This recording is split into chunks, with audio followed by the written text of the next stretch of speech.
Yeah, this part of it was the timber frame that we have right here. There was only about 75% of that was sold. This was a couple stories high, wasn't it? It was actually, yeah, it was two, but it was actually down in. Okay. It was a weird configuration of the frame. It almost looked like they switched the design mid-build. Why do you say that? Because of the mortise and tenons that were remarked and were cut out but then weren't used. And there wasn't anything that was let's say cut out by mistake. Okay. Did they use nails or did they use? No, it's all timber picked. It's mortise and tenon joinery. This was the original frame back in the day from 1874 was the date I had on a piece of siding. That's just my thought. I don't know. I was looking at cornerstones down here. Nothing was marked. Usually they engraved a date in a cornerstone, but they didn't do that on there. But from what I read when I did the research, I think it was actually built around 1860 something.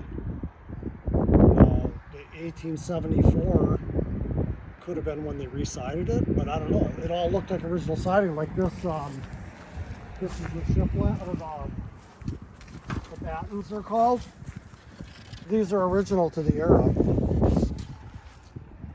You know, where they're machined out, and it's all clear wood, not free, because it's going through a machine. Huh. Pretty high-end stuff.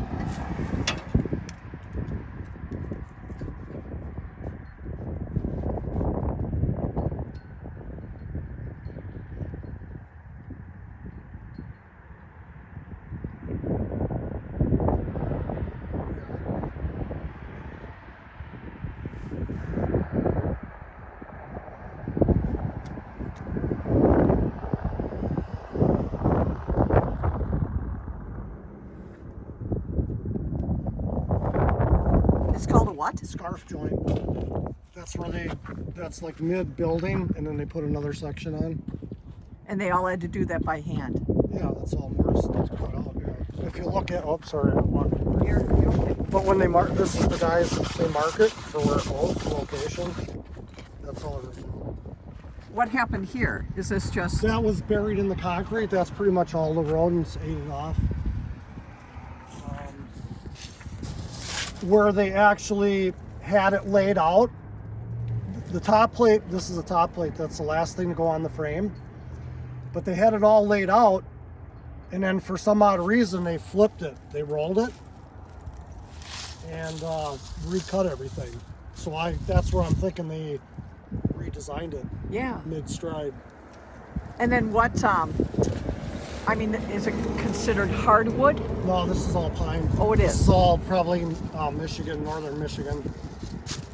Okay, so these are collar ties, you said? Yeah, they're called okay. collar. That's what holds the building together, Yeah. the sidewalls. What was this stuff? This metal? That's from the line shaft. That was for the grain, for the auger. When they did the tenons like that, for the braces, they changed the design of the hoppers. I configure it, I put everything together, and then I lift it up with that little machine. It's all, physics. I mean, Sure. you get them up, and, 6, 7 guys can lift the whole frame up, and then they just turn it up. And then tack it in place, and then the top plate would be the last thing to go on. Yeah, that's pretty cool. But it's like a puzzle. You have to have everything laid out and then bring it together. Yeah. And then put the pins in. Uh-huh. Like they aren't joined at all. The knee braces are called. Yeah. So those would go in a pocket like this. This is called a shoulder cut. Okay. So this little bit right here Yeah. would be pressing on that. Oh, wow. And then when you put the top plate on, it all comes together, and then you have your diagonal bracing. Sure, sure. It's all load point structures, they're called. Okay. That's where the hammer mill was, down in there. It's pretty deep and it's pretty stinky once you sit there. Sure. Huh. Fermenting corn dust. Tank down there that you see? Yeah. That was a mixer, so part of that went into the basement. Is that a tin ceiling? No, No, that was actually tin siding off of the end warehouse. I saved all that.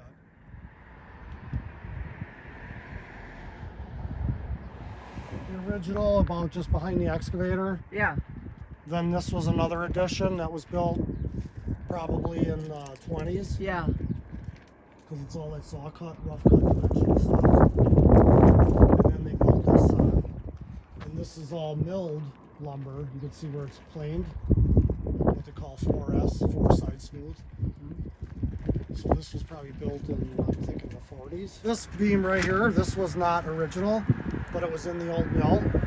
This is all Doug fir. That's like number 2 Doug fir, and that's, I mean, the density of this thing is just amazing how thick it is. It's old growth. And if you look at it, this is a what they call a quarter sawn. You can see the growth rings. So this is just 1/4 of an old growth. Wow, that's one cut. That was the hardware supplier in town. His signature was all over the place. And who is he? H. Pfeiffer, he was like the local mercantile. Oh, okay. Hardware and lumber. Did you want to see that piece of siding with the date on it? There it is, or 1874.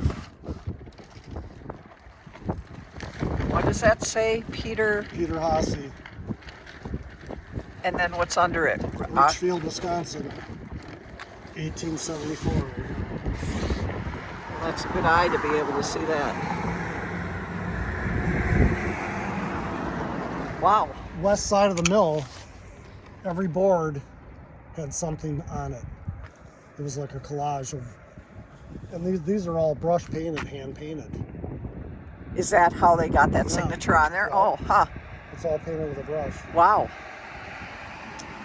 Very So interesting. a lot of time, and these were all in with cut nails, so that's why I'm thinking these were original.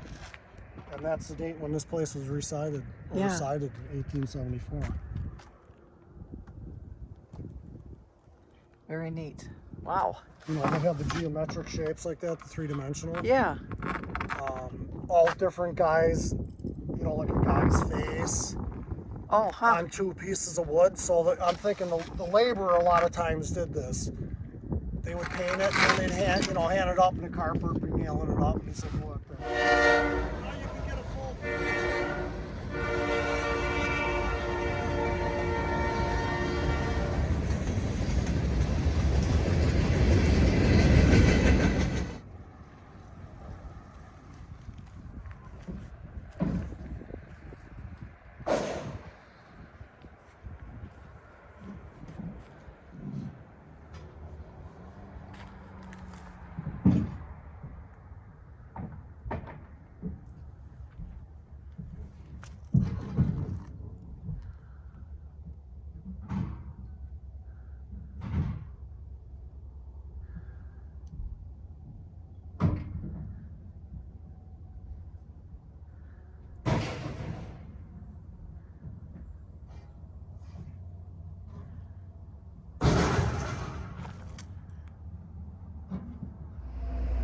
That's cool. junk like this I keep, I don't know why. But yeah, it was the same way. I mean, probably how I got into it because we disassembled an old house up on the farm. Oh, cool. I